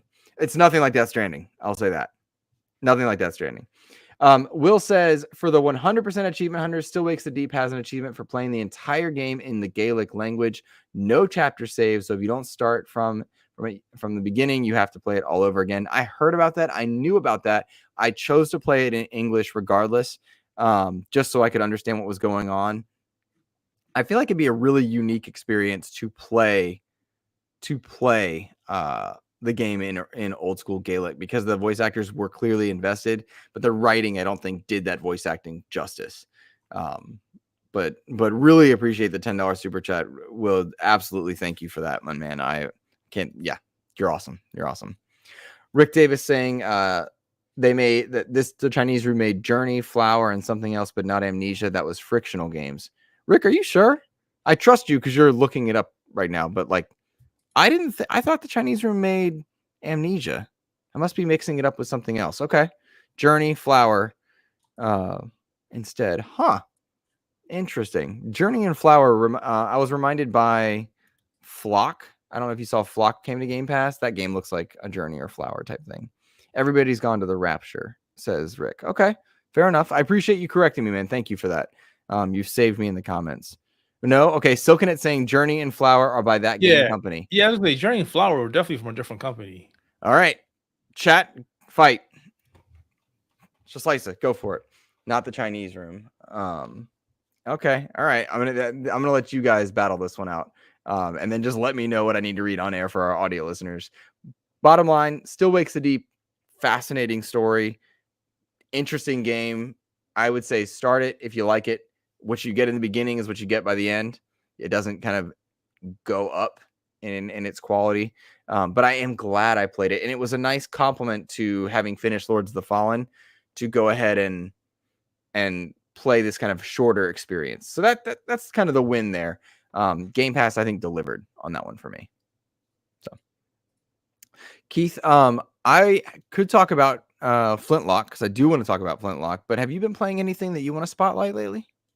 No, the one game I can't talk about, obviously, because NDAs and embargoes. I don't like breaking them because I like to keep the PR people on our side. And other than that, I'm playing nothing but Elden Ring because again, helping my friend play through the game. I've kind of got him addicted to the game, which is great. That's awesome. I converted yet another person to the side of the Souls-like. There you go, man. There you go. That's an easy parlay because I plan to play Shadow of the Erdtree because everybody seems to love it. Season Gaming did a great spoiler cast on it. Keith, I need you and Ains to link up and talk Souls-like because I think I was surprised. I was like, man, they didn't invite me. I was like, oh. Okay, so that's where I need you to break your introvert trend. You got to reach out. It is totally my fault. I do the same thing though. I'll be like, oh man, I wasn't and it's like, no, I got to talk to people because algorithms, like I genuinely did not know about Outer Haven and how much I'd love it until somebody else bumped it, tweeted it, shared it. And then I was like, wait, how have I not known about these guys that I have so many similar interests in? So well, there's also because of YouTube, Google and its SEO, it doesn't help. Doesn't help. Yeah, absolutely. So do my advice to anybody, introvert or otherwise, is if you're trying to link up with people, reach out. There is one content creator who I can never connect with, is clearly not very nice to me, does not like me, but I consistently reach out because I'm going to wear down that barrier because I don't want a barrier up. It happens. It happens. Wait, we have to talk to people, says Split End. Yep. Shout out to gamingtrend.com, by the way. David works there. Link up with him as well. Split End, great dude. Met him at Summer Game Fest and whatnot. Incredible person. I tell this almost every episode I see him, but Keith, he's one that he came up to me. He's like, hey, what's up, Luke? And I'm like, hello. And he's like, it's me, David. And I'm like, hi. And then he's like, Split End. I'm like, oh my gosh, crazy. It's just one of those fun stories for me. All right, Flintlock. I've only played about an hour of Flintlock, and I already like it a lot. I already have issues with some stuff because my Discord's been great about telling me and prepping me for what to go with. Performance is a little iffy. It's got screen shake that you can't turn off, so that makes me feel sick because I always turn off film grain, motion blur, chromatic aberration, which, side note, I have no idea what that is. I've looked it up. I still don't get it. And screen shake. I don't like those things. The screen shake I cannot turn off, which is very frustrating and to me not an accessibility win for them. But the other thing Flintlock did, Keith, and achievements in games are somehow a hot topic now. But as a Souls-like fan, I want to know your take here because Flintlock lets you play the game in story mode, and it's already a pretty approachable. It's more action than Souls-like, though it has Souls-like elements, and I like that. But if you play it in story mode, you get 0 achievements.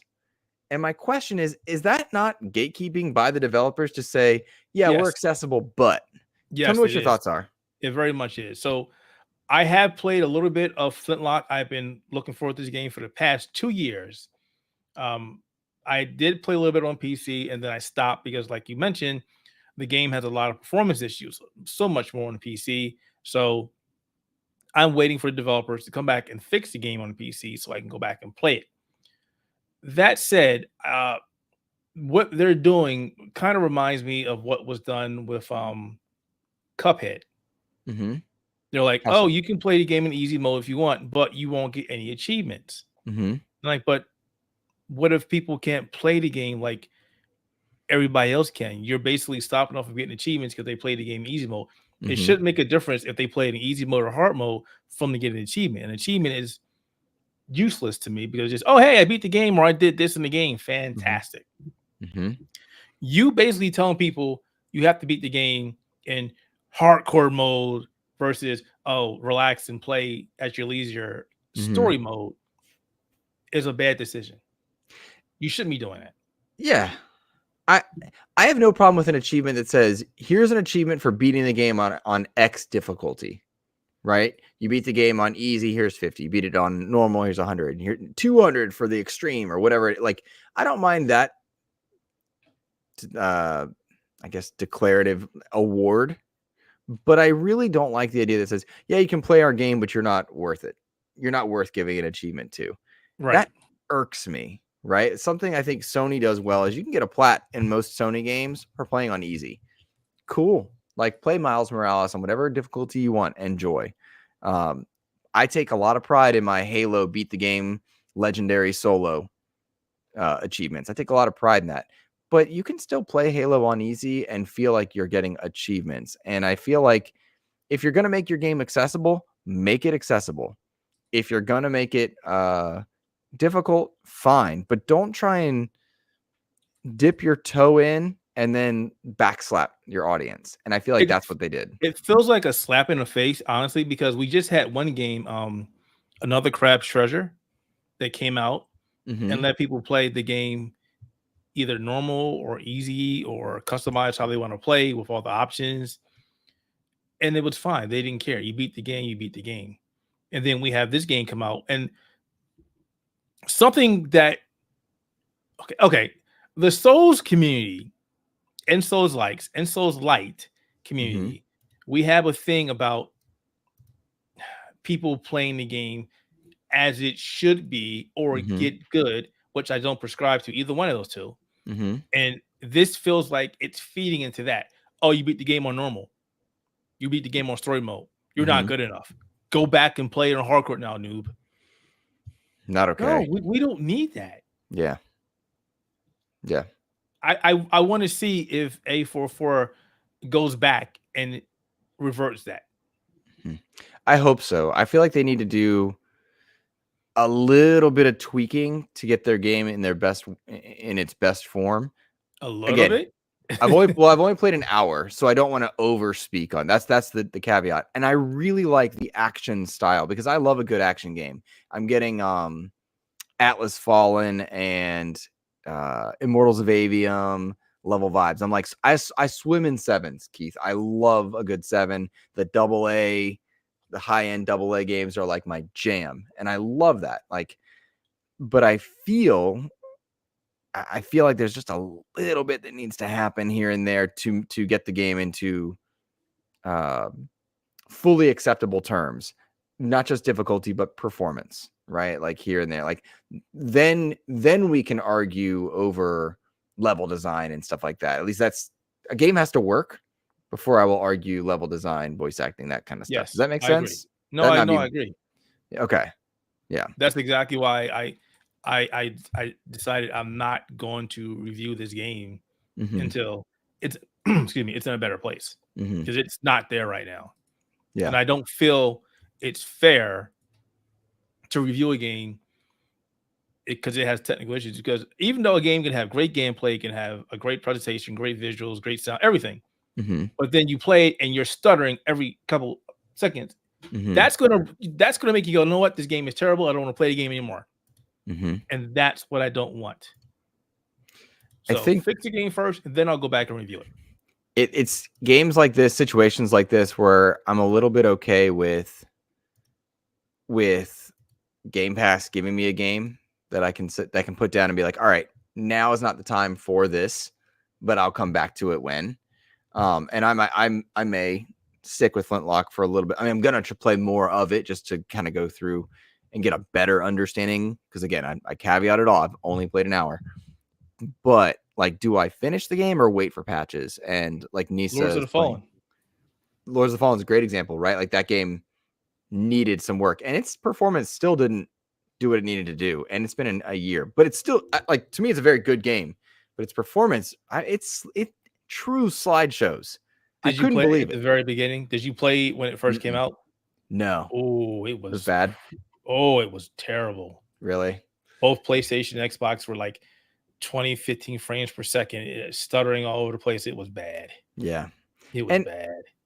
I feel like more than battle passes, more than microtransactions, more than a number of the other like games as service or whatnot, games releasing unfinished, I think, is one of the biggest problems we have in the gaming space from the developer to consumer side. Like consumer to developer, there's a lot of toxicity. There's other things we could point to, but specifically games releasing incomplete is a big problem for me. And I really don't like that at all. It's just very frustrating. I mean, that's a topic you can have for another podcast, honestly, because I've talked about this, so I turned blue.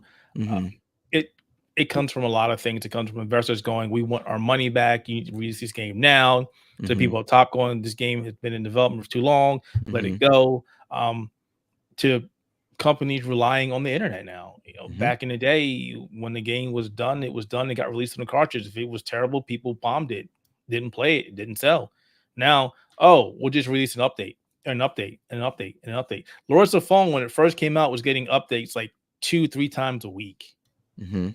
And all intents and purposes, everyone's saying it's better. Rick Davis in chat saying it's 1,000 times, 10,000 times better than it was at launch. And my Discord told me that. Rick was one of the people, but like they told me like how much better it is. And like when you click on the icon, it says version 1.5, bigger than it says even the game's title. And so I don't mind games getting updates, but I do mind when they release incomplete or not finished. There's not a problem with them being released and needing updates, but when they use that as a crutch to go, bingo, we'll give you the better version later. No. Then you need to hold on to this game until the game is ready to go. Remember Blizzard's old slogan? What's that? We'll release it when it's ready. Yes. Yeah. More people need to do that. More people do need to do that. And there's a difference, I think, in a Lords of the Fallen, a Flintlock, and a games as service. Those are two different things. That's not to say games as service get a pass, but I expect changes in a games as service game in a different way than I say I bought Flintlock. Now I'm going to play Flintlock. I can't because they haven't fixed this thing and they haven't updated this thing and they knew that and they released it anyway. Exactly.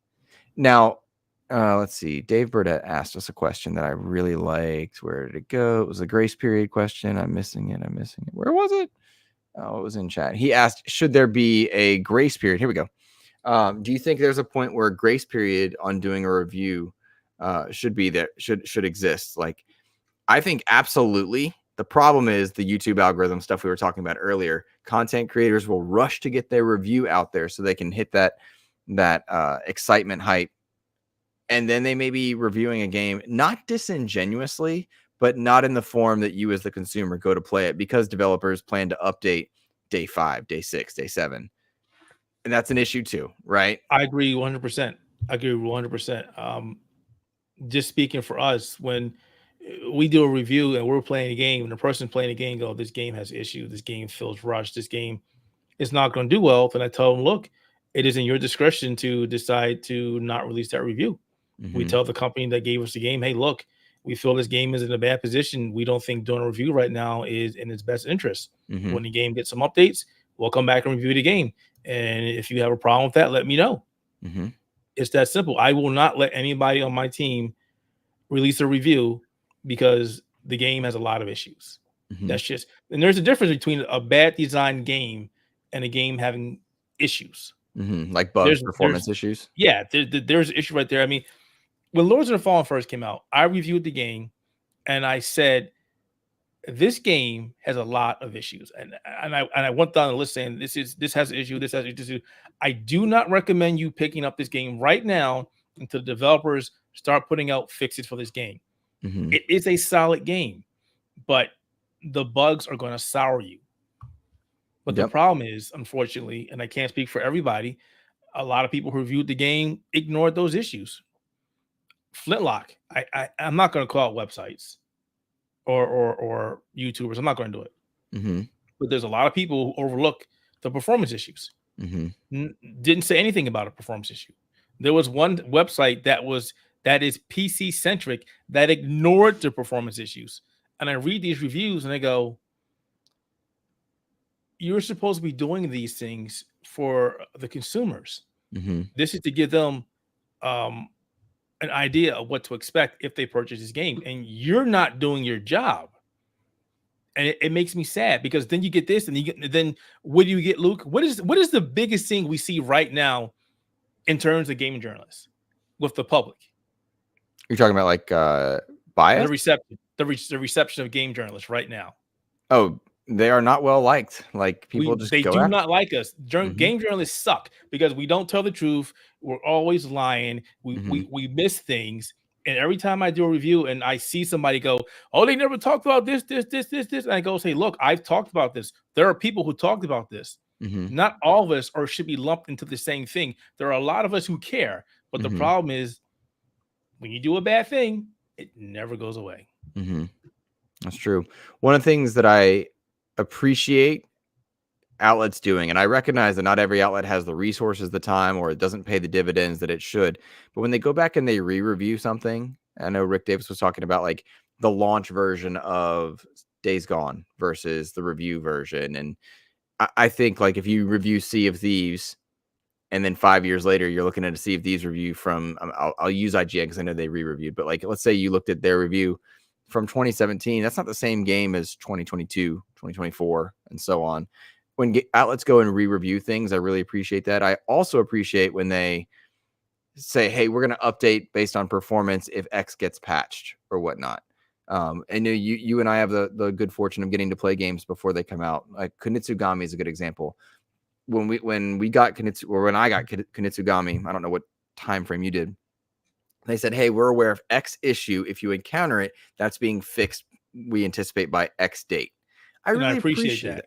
Yeah, tell me, so that at the very least, if I wanted to have a review or coverage or talk about a game on the day that the embargo lifts, I can say, hey, I encountered this.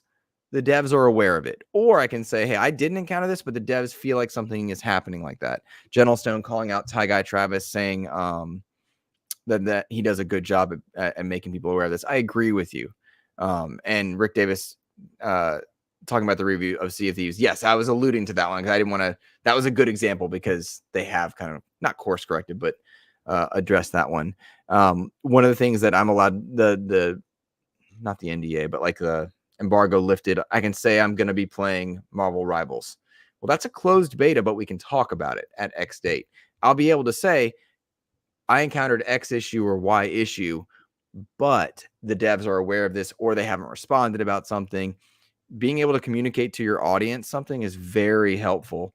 And people that can communicate and don't are a detriment, I think, as well. Like, it's not a good thing. All right, you look like you're in thought. No, it's just, I understand 100% what you said. And I do appreciate when we're reviewing a game and the developer comes out and says, hey, we've had an issue here. But it also makes me go back and go, well, why did you push this out when you could have waited? I think that is a bigger issue for me in a digital world. Like, yeah, you just bump it a week. Not counterpoint, but a tangential or a related point. I really like that Xbox isn't giving release dates on some stuff right now. And I'm giving them the benefit of the doubt. But I believe that allows them to avoid the whole, oh, we have to delay by a month, by a week, by an X date. I'm fine with them waiting until they are sure they have problems worked out, because I think it hurts a game often to be delayed, with the exception of kind of the bigger ones. Like I think Last of Us was delayed a bajillion times. God of War got delayed a bajillion times. It's rare. Those are exceptions and outliers versus, I think, the bad news that comes from games that get delayed, and they don't have the fixes in sight. So there was a conversation that was happening on Twitter, I want to say last year, that people were saying, well, why don't these companies just start giving release dates? Especially because, you get a game, Flintlock's a great example, which was released back in 2022, then 2023, and now they finally released 2024. So nearly 2 years later. And they kept updating the release date. And it's like, well, just don't give us a release date and just say, again, when it's ready. But the landscape will not allow companies to do that. And I don't blame developers solely for this, because most of the developers that I've talked to, they want to release a good game. They want to release a game that is as good as can be. But again, it's the upper management that goes, no, we don't have time. We can't wait. We got to push out Cyberpunk 2077. Ooh, yeah. We all know what happened there. Should never been a last gen game. But the funny thing about this game is when it was first announced years before that, it was only going to be a PC game. That's how it should have been. Like, let's move with the console. And then, yeah, maybe not pushing it out to PlayStation 4 and Xbox One. And that probably would have been, I digress. It's just things like that are happening in this industry. We all want to see it in a better place. We all want to see a perfect world. But when things like this happen, when things at top won't allow for that to happen, this is what we get. Yeah. It's going to keep happening. I'm watching our chat have a really good conversation about holding developers accountable, how much of a review they read versus how much they listen to when companies or individuals re-review stuff. Very good conversation going on there, for sure. I saw a comment that I did want to spotlight that I really liked. If studios don't kind of take responsibility or are not called out for things, will they ever change their behavior? And I think that's a big difference between studio and publisher, right? And that's part of the conversation that's happening is publishers, to your point, Keith, they will push something out to get the money and whatnot, but the developer may not be ready for it, want for it to happen. And that sucks. That's that battle that's kind of ongoing. No developer wants to make a bad game, There's a what was it?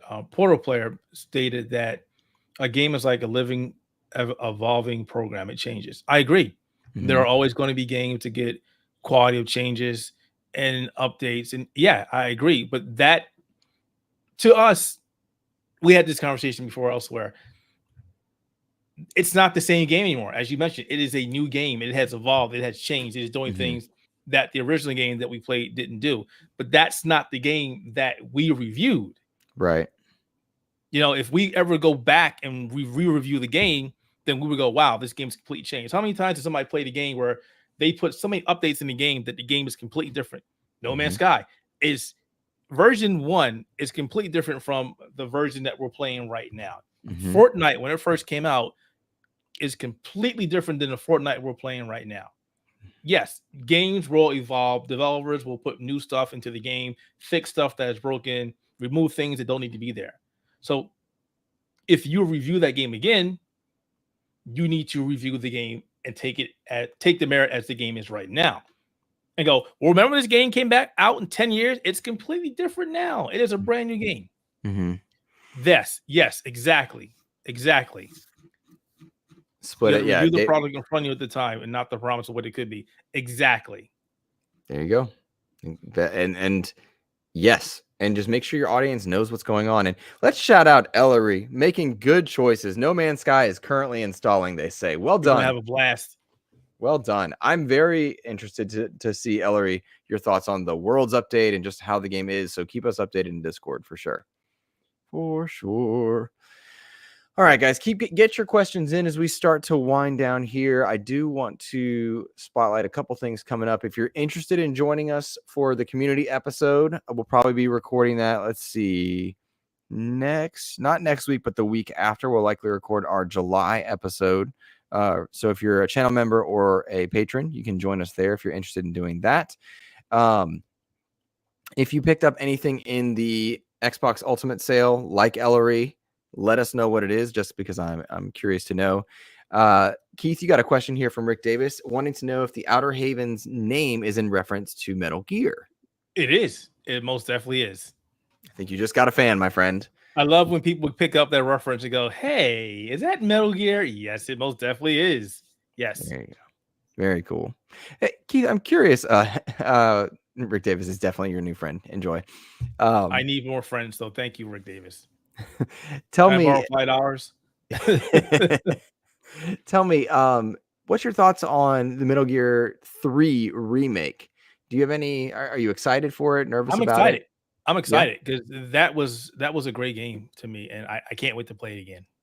Yeah, Cannot wait. cool. And it's so long ago. It was. My favorite Metal Gear game is probably the first one, followed quickly and closely by Metal Gear 4. And I have not been able to replay Metal Gear 4 in a decade at least, because that was on PS3. It was the only reason I had a PS3, by the way, was to play Metal Gear Solid 4. Metal Gear 3 Snake Eater was released PlayStation 2. Mm-hmm. And let's be honest, guys. Back then, it was a product that was made for the technology of its time, or whatever Howard Stark said. I can't remember. Limited by the technology of its time. But now, look at what we have here. Look at all the recent remakes we've had. Dead Space remake, which I know some people didn't like, but I loved it because I love Dead Space. The Dead Space remake was so good. The Resident Evil remakes that we're getting or gotten and are getting, it's going to be fantastic. I am going to play this. I'm going to play the heck out of this game. Can I tell you, this is the only Metal Gear game I've never played. It was 3. I never made it past the first hour. The controls just didn't. I didn't play all of it either. That's why I'm excited to go back to it. Very cool. Very cool. What's your favorite Metal Gear? Oh, man. Wow. I don't know. It's a tough one. Man. I don't know. So first 1, 2, and 4 are elite games for me, and I love 5. I'm very partial to 2. Okay. I thought Sons 5 was good. Was my game. Yeah. I didn't play a lot of 5. I played a lot of 5. 5 gave me frustrated just because of the politics and the dynamics surrounding the game not being finished and this and this and this. And I was like, okay, well, I can't get behind that. I think I wrote the review for Xbox Enthusiast back in the day for Metal Gear 5. I think that was me that wrote that one, because I put a lot of time into Metal Gear Solid 5. Yeah, I really liked 5. I did not like Ground Zeroes. I thought Ground Zeroes was silly. But I liked if Ground Zeroes had been digital only, I think I would have liked it. I don't know what it was at the time. We were not fully digital, so you had to release a box thing, and it felt like Konami was being weird. Can I include Metal Gear Rising Revengeance? Okay. You can, but I never liked that game. Why? Oh, because I'm bad at it. Okay. I'm bad at Devil May Cry style combat. You just got you're playing Flintlock now. Yes. Okay, so young Luke did not like Metal Gear Rising Revengeance. Would current Luke enjoy it? He might. Okay. Go back and give it a try. Maybe it's in that Ultimate sale. I don't know. Maybe it is. I might check that. I can go and look into that, because I will tell you, there are many games that I go back to that I'm like, I love this. That was my history with Demon Souls back in the day. I got it once I was young, once upon a time ago. When my parents were around, we used to go to my parents' house for Christmas, and we would bring a game with us. So one year with the games, was it GameStop or was it Funkoland? I forgot which one it was. And I picked up the game because a guy with a shield and a sword, all right, it's an action game. Cool. Played it. Game kept kicking my butt. I never got so frustrated with a game in my entire life. Put the game back in the case, took the game, tossed it, didn't care what happened to it. But March, I saw it again in my room when I was cleaning. I was like, this game kicked my butt. No, this is not happening. And it just clicked. I kept playing and playing and playing. And Now I've got I got what, 1,000 hours in Dark Souls 3 on the PC version. I've got 700 hours on Elden Ring PC version. Mind you, I own all the Souls likes from Software on every platform. Mm-hmm. If you can see behind me, I got Souls stuff on there. I've got Souls stuff over there. I am very addicted to Souls likes. Okay. All right. I need professional help. I agree. Nisa, get at him. Nisa's a therapist and helps out a lot of people I know in our community. The Portal Player has a good question for us. How can they make game development time to be shorter? It's ridiculous. They're taking 5 to 8 years per game. You want to talk on this one first? Go for it. Oh my God. So here's our problem, guys. Everybody wants to make the latest and greatest AAA or quadruple A game there is under the sun. I hate you, AI camera. Stop moving. So what they're doing is they're like, we got to make the game look the best. We got to put all the technology in the game. We got to put ray tracing and 4K and all this cool stuff into the game. And the problem is they start, they don't like it. They stop, they start, they don't like it. Okay, now we got to put in all this other stuff. Oh, the story may have changed. Basically, games have become movies. Mm-hmm. The only difference is a game just takes longer to cook than a movie. And you've got various people working on the game. Maybe people leave, maybe people come back, maybe they change completely, go to a complete different developer. And it just takes a long time because everybody is stuck in the mentality that they need a AAA game. And that's what's hurting us. Mm-hmm. I always like to point to indie developers. Sometimes you got 1 or 2 people making a game, and they can make a game within 2 to 3 years, maybe even shorter, and they're fantastic games. Some indie games or even have larger studios and make fantastic games. It's just Spider-Man 2, Wolverine.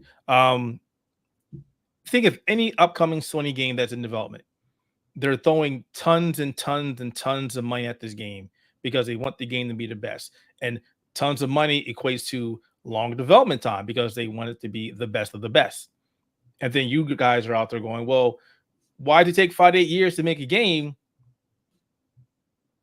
It's a serious question that needs to be posed to the developers and the companies. Mm-hmm. Like, do we really need this? Right. Do we really need a game that takes 5 to 8 years to develop? Mm-hmm. And then the big thing is, as we see a lot from Square Enix and other companies, Ubisoft, this game takes 5 to 8 years to develop. Mm-hmm. And it gets released and it doesn't do well and it doesn't recoup the money that we spent into the game. Then what are we doing? Mm-hmm. I think you nailed it. I was going to say scope. Scope is a big problem. Scope and expectations, feature creep. I think when a game's been in development so long, they have feature creep problems and, to your point, scrap, restart. And I think it's not good enough in a world where the top 10 games across all platforms are live service games that are getting content regularly. And if you're not prepared, if you're trying to enter that space and you're not prepared for it, I'll cite Suicide Squad as a recent example. Halo Infinite, when it launced, as an example. Suicide Squad is free on Amazon Prime right now. That gives you an example of how fall that game has fallen. Jeez Louise. It's as a diehard Arkham fan, that game really kicked me in the nuts. And I will tell you, the gameplay of Suicide Squad is very cool, but I don't think anybody asked for that. And I, as an Arkham fan, certainly didn't want that to be the result of my franchise. Like I'm looking at the Mrs. Freeze content. Her traversal looks incredible, but there's so many things that were not asked for with that game that it's no wonder, And what do you think about Batman Arkham, whatever the name is, Shadow? Going to the MetaQuest 3? So I'm devastated to see that the Arkham franchise is where it is, Suicide Squad and Arkham Shadow. That said, Arkham Shadow looks amazing, and I've reached out to Meta. They said no, but I've also been talking to some people at the studio for Arkham Shadow, and I'm gonna try and get my hands on a MetaQuest 3 because I really want to play it. I love Arkham. I love Batman. I'm in a Batman chair, which I guess can only half see. But shout out to my Hellblade Xbox shirt. I just love that, but I hate that it's limiting who can get in touch with this franchise, because anybody that didn't catch the Arkham boat when it was there, that was the benchmark for superhero games. Before Spider-Man, it was the benchmark. And Arkham Knight is my favorite game of all time, bar none. It had so much lore, so many Easter eggs, so much DC goodness, and I'm a diehard DC fan, so I've been kicked in the nuts a lot lately. And I'm really excited for Arkham Shadow, but I am very sad that it's locked on a MetaQuest, but excited to play it. Does that make sense? And that's dangerous. It's dangerous because here's your problem. How many MetaQuest 3s have been sold? I know they do great. I have one as well. But how many have actually been sold? I don't know. 2. VR is still very niche. Mm-hmm. No matter what you say, no matter what anybody says, it's still very niche. So that's going to mean this game has to sell great, or this might be the final Arkham game we ever see. This is a big risk right now. Mm-hmm. Yep. It makes me worried, concerned, and I want that franchise to continue because I love what it was. And if it's not Arkham proper, just give me more of that gameplay, that style, that like I want to, in the same way when I play Spider-Man, I want to be Spider-Man. I want to be Batman. And that's true of any superhero game. Like this new Wonder Woman game, I have no confidence in DC right now. So like I don't know where I stand. But like I want to be Wonder Woman. In our last podcast, I joked. I said this game is getting canceled. I can see this game just not happening, not coming out. I think so too, because I look at what's happening with Suicide Squad, gender swapping, Mr. Freeze, but it's not Nora Freeze, which is very strange. Like, why not just be the daughter? I don't know. Like, taking risks and chances and trying to talk to players, and people will scapegoat a choice into a different idea. And it's like, I worry for Wonder Woman because I don't know that it'll be judged on its quality, and I don't know that it's being executed on in the right way. But the idea of a DC game with a character as incredible as Wonder Woman, using the Nemesis system made by the people that made Mordor, on paper, I'm here for it. On paper, it sounds amazing. Yes. Yeah. But I'm just really curious what's going to happen. And if the damage done by Suicide Squad or the political discourse around heroes will not take away from the quality. So I hope not. I don't know. Let's look at one last question here. Rick Davis saying, what's each of your favorite pieces of gaming-related collectibles? You both seem to have a good bit, as do I, of course. I will say, if you go watch any of our community episodes, Rick is on there, and his background, it's full of incredible collectibles. Incredible collectibles. I'm gonna look. I'm gonna stop my camera for a second. I'll be right back. I'll show you. I'm thinking about gaming related, and I used to have an incredible Gears of War collection, and I will tell you that I really miss that collection because I had to sell it because times were tough at the time, but I had all of the NECA action figures and these really cool Gears related things, and so I had to rebuild it. I guess my gaming related collectibles, I will point to a couple. I'll say, if you look over my shoulder, the ID at Xbox skate deck from 2019, E3 2019, Phil Spencer signed that one. So that's really unique and special to me because that solidified that I really enjoy just gaming communities and going to the convention. That was the first one I ever went to. So there's that one. And then probably my I really love the Darksiders franchise as like this AA incredible, like, I love Darksiders because it's just like an idea. And Darksiders Genesis had a statue of Strife, which was my favorite of the Four Horsemen in that universe. I really like that one.